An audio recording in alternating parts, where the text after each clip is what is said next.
की जानकारी नहीं।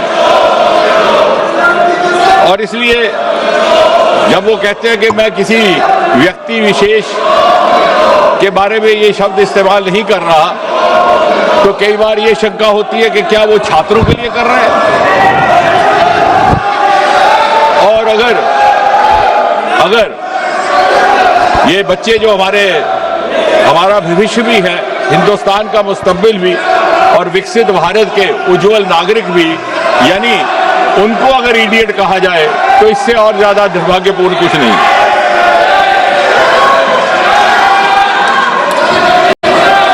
मुझे ये भी हैरानगी है कि नेता प्रतिपक्ष को सार्वजनिक जीवन और प्रशासनिक प्रणाली की जो बुनियादी बिंदु हैं उनकी जानकारी का भी अभाव है। सबसे पहली बात तो ये कि जब वो कहते हैं कि गृह मंत्री जी ने गोली चलाने का आदेश दिया और उसे ऑथेंटिकेट करने में नाकाम है, तो सबसे पहली बुनियादी बात कि कहीं भी गोली चलाने का आदेश कोई मंत्री नहीं देता, वो मैजिस्ट्रेट देता है, एसडीएम देता है, डीएम देता है। हम सब विधायक रहे हैं, सांसद रहे हैं, हमारे अनुभव में है। इसका अर्थ ये हुआ कि उन्हें सार्वजनिक जीवन का भी अनुभव में अभाव है। दूसरी बात, ये बार बार स्पष्ट किया गया कि गोली चली ही नहीं, अश्रु गैस, टीयर गैस का इस्तेमाल हुआ, लेकिन जब गोली चली ही नहीं तो आदेश देने का सवाल ही नहीं पैदा होता। और आदेश देने का अधिकार मैजिस्ट्रेट के पास रहता है, मंत्री के पास नहीं।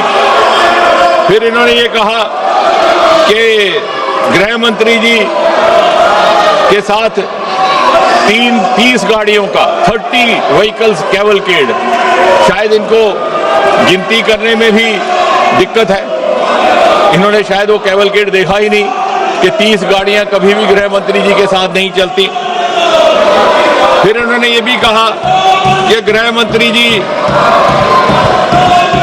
विदेश गए हुए थे। हम में से किसी की जानकारी में ऐसा नहीं, कहीं कोई प्रमाण नहीं, क्योंकि विदेश जाने का सवाल ही नहीं। गृह मंत्री जी कभी भी विदेश नहीं गए। तो यानी तथ्यों के बिना, सत्य के बिना गैर जिम्मेवारी से इस सदन में बात कह देना और फिर कह करके निकल जाना, यह किसी जिम्मेवार नेता और विशेषकर नेता प्रतिपक्ष का व्यवहार हो ही नहीं सकता। अब यह भी कहा गया, अब इन्होंने एक कहानी सुनाई, तो मैं भी एक कहानी सुनाना चाहता हूं। और ये कहानी है 21 जुलाई की। 21 जुलाई को नेता प्रतिपक्ष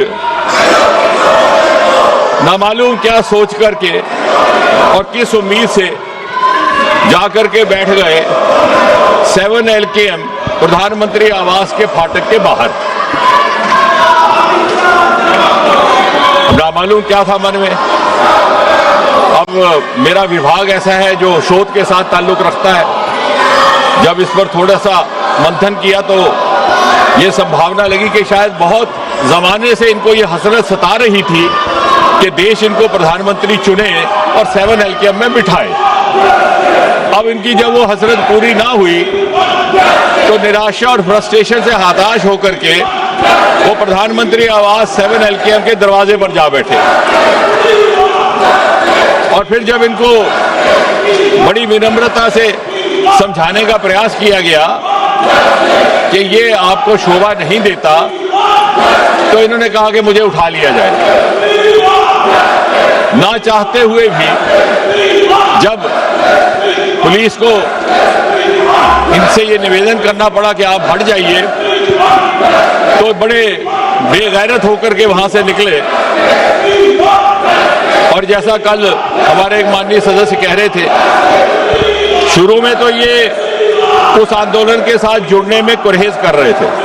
इन्हें लगा कि आम आदमी पार्टी का आंदोलन है, लेकिन जब आंदोलन इन्हें लगा कि उठने लगा, तो इन्हें जो माननीय सदस्य कल कह रहे थे, जेन ज़ी की जबान में MIA हो गया।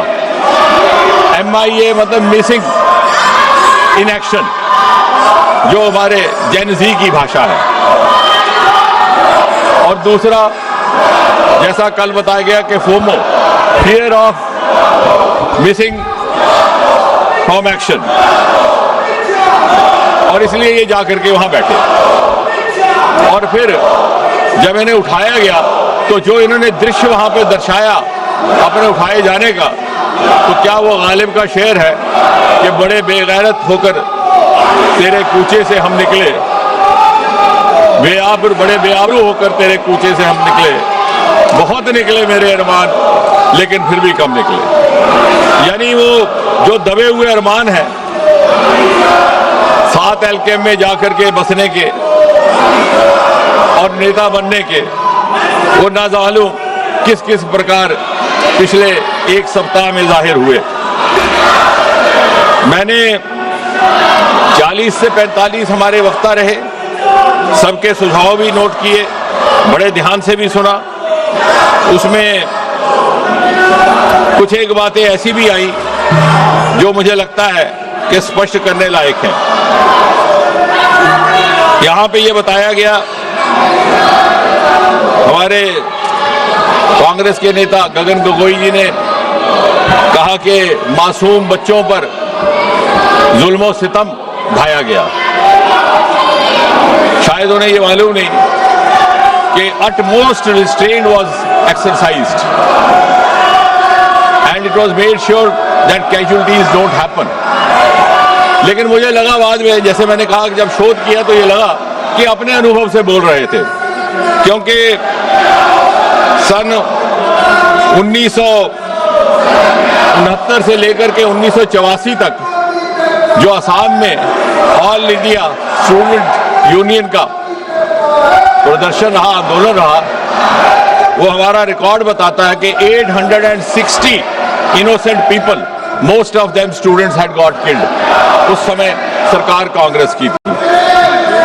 तो इन्हें लगा कि जिस तरह से हम अपने जमाने में आंदोलन कर रहे विद्यार्थियों को कुचलने के लिए उन्हें मौत के घाट उतारते थे, शायद इन्होंने भी ऐसा किया हो। माननीय प्रियंका गांधी जी ने एक बड़ी रोचक बात की और ये सुनने लायक है। उनका कहना है कि 152 बार पेपर लीक हुआ। यह आंकड़ा कहां से मिला कोई प्रमाणित नहीं, कोई ऑथेंटिकेशन नहीं, लेकिन उससे भी अधिक दिलचस्प बात यह है, वो कहती हैं कि 150 papers leak, 150 times the paper leak happened, which affected 750 crore children. I have verified this from the written script which was there in the parliament last night, because I wanted to actually check on myself. 150 paper leaks affecting 750 crore children, which means 7.5 billion. The entire population of the world is just about 8 billion. And you have 7.5 billion children in India. ना मालूम ये आंकड़ा कहां से आया। या तो ये मन घड़त है, या तो ये इसमें शरारत है, और या फिर इसमें इग्नोरेंस है।